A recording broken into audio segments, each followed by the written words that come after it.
Good morning, students.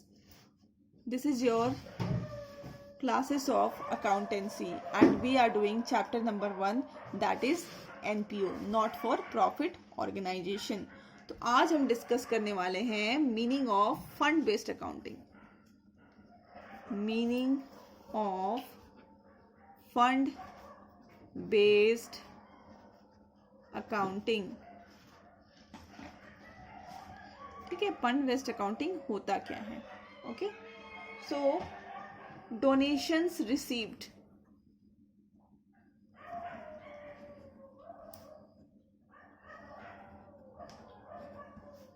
और funds set aside for specific purposes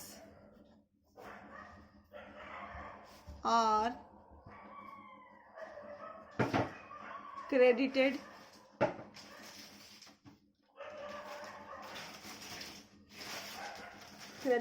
to separate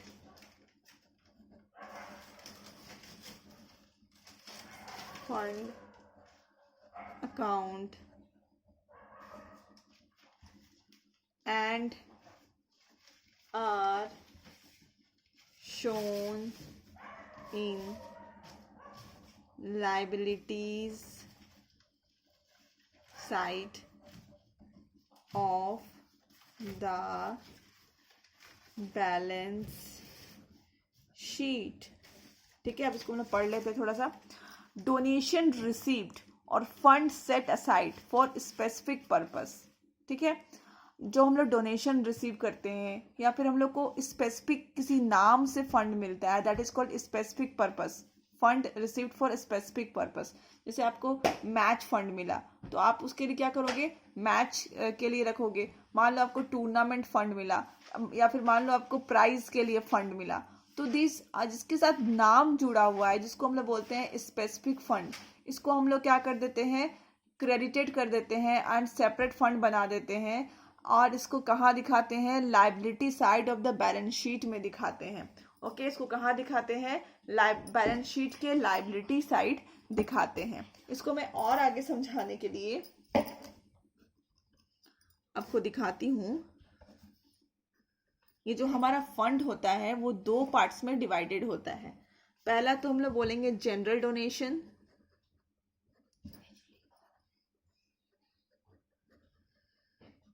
and दूसरा उसको बोलेंगे स्पेसिफिक डोनेशंस.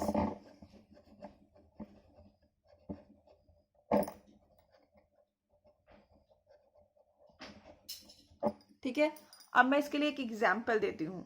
ठीक है, हम लोग देखो, सारे लोग हम लोग मंदिर जाते हैं. आई मीन कोई ना कोई रिलीजियस प्लेसेस जाते हैं. सब कोई का कोई ना कोई रिलीजियस प्लेसेस होता है. सब लोग अपने अपना रिलीजियस प्लेसेस जाते हैं.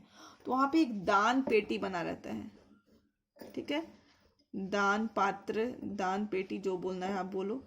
ठीक है, उसमें मैं अगर टेम्पल गई, दिस इज माई टेम्पल. ठीक है, मैं टेम्पल गई तो मैंने वहाँ पे घुसी. ठीक है, और मेरे इच्छा के अनुसार, ठीक है, जो भी मेरी इच्छा होगी, मान लो मेरी इच्छा थी कि मैं उसमें 100 रुपीज़ डालूं, तो मैंने क्या किया? 100 रुपीज़ ये दान पेटी में डाल दिया. ठीक है, और भगवान से मांगा कि भगवान जो भी देना है दीजिए, जो भी एनीथिंग. अगर मान लो तो आई कांट कम अगेन. मैं टेम्पल में फिर से नहीं आ सकती. मतलब आ करके ये नहीं बोल सकती जो पंडित है उनको कि मैंने भगवान से ये मांगा था, भगवान ने मेरा पूरा नहीं किया, तो मेरा जो दान मैंने 100 रुपीज़ दिया था वो मुझे वापस कर दीजिए. I can't say this. ठीक है, तो ये जो था ये मैंने श्रद्धा से दिया. ठीक है, अपने श्रद्धा से दिया.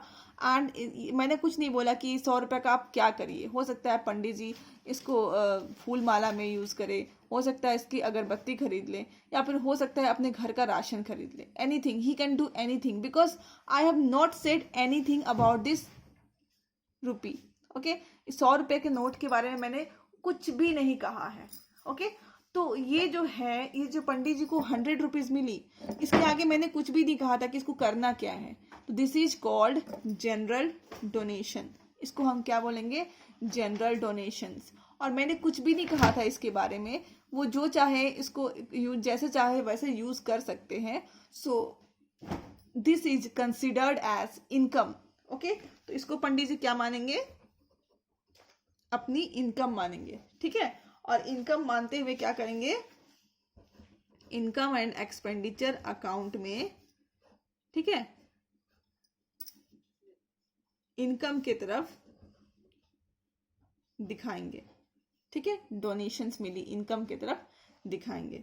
ओके, तो वेरी क्लियर. अब यहाँ पे हम बात कर रहे हैं स्पेसिफिक डोनेशंस की. ठीक है, मैं अगेन टेम्पल गई और जाकर के देखा कि यहाँ मंदिर का छत तो बहुत ही बुरा था, टपक रहा था. ठीक है, पानी इसमें से गिर रहा था. तो मैंने कहा कि लीजिए 1 लाख रुपीज रख लीजिए आप. ठीक है, 1 लाख रुपीज रख लीजिए और ये क्या करिएगा, मंदिर का छत इसको बना दीजिए. ठीक है, मंदिर के छत को रिपेयर करा लीजिए या फिर आप पूरा का पूरा चेंज करा लीजिए, एनीथिंग एज यू विश. ठीक है, तो अगर ये पंडित जी हैं और ये ऐसा अगर छत रिपेयर नहीं कराते हैं तो मैं नेक्स्ट टाइम आऊंगी और बोलूंगी आपने तो छत नहीं रिपेयर कराया. ओके, तो आप अगर छत नहीं रिपेयर कराते हो तो आप क्या करो, मेरा पैसा मुझे वापस कर दो. मैं ये बोल सकती हूँ क्योंकि मैंने बोल करके उनको फंड दिया है. किस लिए फंड दिया है? To repair temple. ठीक है, टू रिपेयर, या तो बिल्डिंग को मैंने रिपेयर करने के लिए दिया है, ये भी समझ सकते हो. तो मैंने स्पेसिफिक नाम रख करके दिया है कि आपको ये जो फंड मैं दे रही हूँ ये स्पेशली इसी पर्पस के लिए यूज होना चाहिए. ठीक है, अगर वो पंडित जी इस पर्पस के लिए यूज नहीं करते हैं तो मैं क्या करूंगी, ये फंड उनसे वापस भी मांग सकती हूँ कि आपने मैंने मेरे बताए हुए जगह पे नहीं यूज किया, return it to me. Okay, या तो मैं उसके लिए उसको फटकार भी लगा सकती हूँ कि आपने मेरे फंड का क्यों अच्छा सही इस्तेमाल क्यों नहीं किया. ओके, तो इस ऐसे डोनेशंस को लाइबिलिटी की तरफ दिखाया जाता है. सी, ये पंडित जी की लाइबिलिटी है ना कि मैंने इसको किसी काम से दिया था उनको. ठीक है, वो काम उनको कराना है उस पैसे से. So this is considered as liability. ये जो स्पेसिफिक डोनेशंस होती हैं इसको हम लाइबिलिटीज मानते हैं और बैलेंस शीट के तरफ लाइबिलिटी साइड में दिखाते हैं. Okay, so this is the story of general donations and specific donations. ठीक है, अब जो होता है ऐसे भी हम लोग दिखाया जाता है.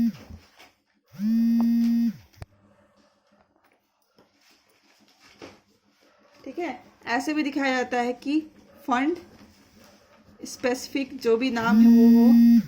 ठीक है, प्लस डोनेशंस. मान लो मैंने मैच फंड से, यहाँ पे मैच फंड है मेरा, मुझे मैच ऑर्गेनाइज करने के लिए एक फंड मिला, तो this is my match fund. और ये जो डोनेशंस है वो मैच फंड को बढ़ावा देने के लिए मिला, तो ये डोनेशंस ऐड हो जाएगा.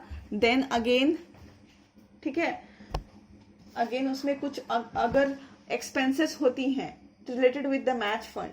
ठीक है, या तो फिर मान लो सपोज मेरा सबसे पहले इनकम आ गया तो मैं यहाँ पे इनकम भी ऐड करूंगी. हो सकता है ये इनकम इंटरेस्ट के नाम पे आया हो तो I will add this income. Okay, at the same time अगर कोई एक्सपेंसेस आता है तो मैं यहाँ पे एक्सपेंसेस भी माइनस करूंगी और जो भी आएगा वो मैं लाइबिलिटी की तरफ निकाल के दिखा दूंगी. ठीक है, तो this was my story of specific donation. अब हम एक एग्जाम्पल कर लेते हैं. तो ये देखिए, हम लोग आप अभी करने वाले हैं question number 7. How are the following items shown in the account of not for profit organisation. ये सारे जो आइटम्स है उसको हम नॉट फॉर प्रॉफिट ऑर्गेनाइजेशन में कैसे दिखाएंगे. सबसे पहला है टूर्नामेंट फंड. ठीक है, फिर दूसरा है टूर्नामेंट एक्सपेंसेस एंड तीसरा है रिसिप्ट फ्रॉम टूर्नामेंट्स. ठीक है, तो ये देखो तीनों जो हैं, सबसे पहले फंड के आगे नाम जुड़ा है, दैट इज स्पेसिफिक डोनेशन हम लोग मानेंगे. ठीक है, एट द सेम टाइम हम लोग ये भी मानते हैं कि जितने भी आपस में रिलेटेड हैं, ठीक है, तो तीनों एक ही चीज़ के एक्सपेंसेस है. टूर्नामेंट से रिलेटेड एक्सपेंसेस है, टूर्नामेंट से रिलेटेड इनकम है, तो हम उसको कैसे डील करेंगे. ठीक है, तो उसको मैं दिखाने के लिए सबसे पहले तो एक बैलेंस शीट बनाऊंगी. ठीक है, क्योंकि हमेशा स्पेसिफिक फंड कहाँ दिखाया जाता है, स्पेसिफिक फंड दिखाया जाता है आपका बैलेंस शीट के लाइबिलिटी के तरफ. ठीक है, तो मैं बैलेंस शीट बनाऊंगी. मैं जस्ट आपको ऐसे रफ में करके दिखा रही हूँ. ठीक है। बैलेंस शीट आप प्रॉपर बनाओगे, जैसे जो क्लब है उसका नाम लिखोगे, या फिर यहाँ पे एक्सट्रैक्ट लिखोगे। एक्सट्रैक्ट का मतलब होता है कि जस्ट आप पूरा का पूरा बैलेंस शीट नहीं दिखा रहे हो, बस उसकी एक आइटम के साथ डील कर रहे हो, तो आप क्या करोगे, उसमें एक्सट्रैक्ट लिखोगे। ठीक है। सबसे पहले मैं क्या दिखाऊंगी यहाँ पे, टूर्नामेंट फंड।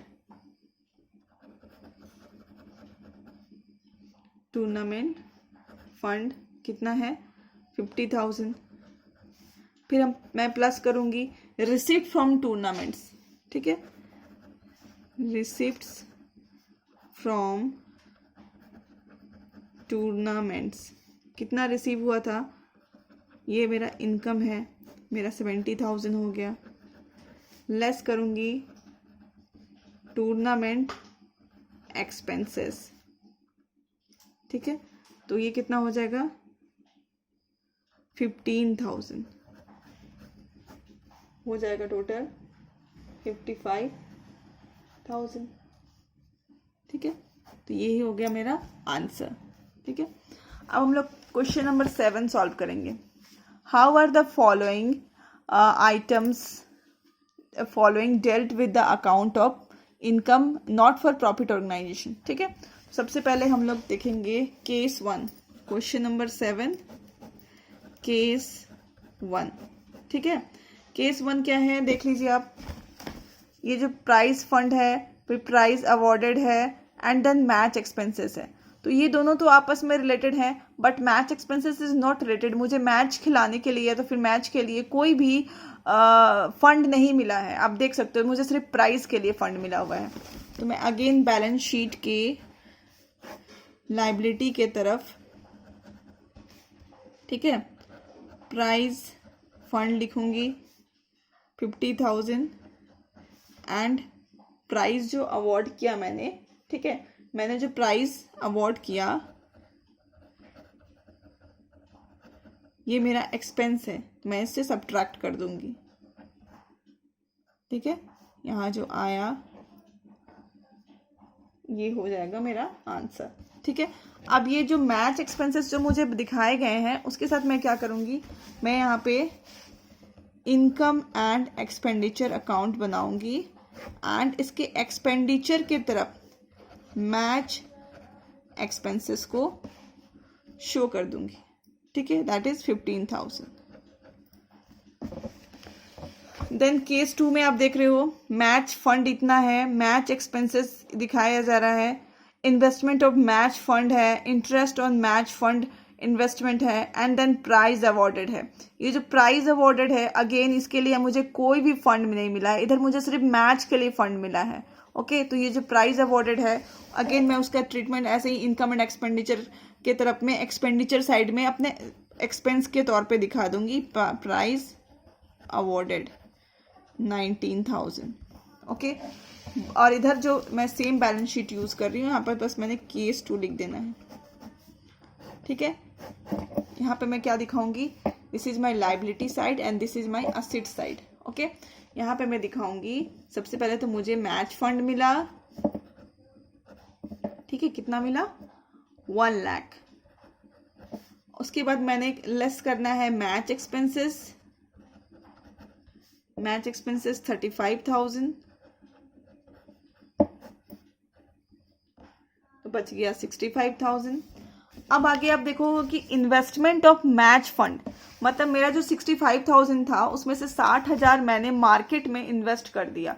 ठीक है, ताकि मेरा जो ये फंड है और बढ़े। हम लोग इन्वेस्टमेंट क्यों करते हैं कि जो हमने पैसा लगाया है वो और बढ़े। ठीक है, तो हम लोग असेट्स की तरफ इन्वेस्ट कर दिए। इन्वेस्टमेंट हमेशा असेट्स की तरफ आता है। Investment of match fund 60,000। Okay, और यहाँ पे है नेक्स्ट, आप देखो interest on match fund investment, मतलब ये जो इन्वेस्टमेंट हमने किया इसके ऊपर मुझे क्या मिल रहा है, इंटरेस्ट मिल रहा है। ठीक है, तो ये जो इंटरेस्ट है वो मैं क्या करूँगी, 3,000 यहाँ पे ऐड कर दूंगी।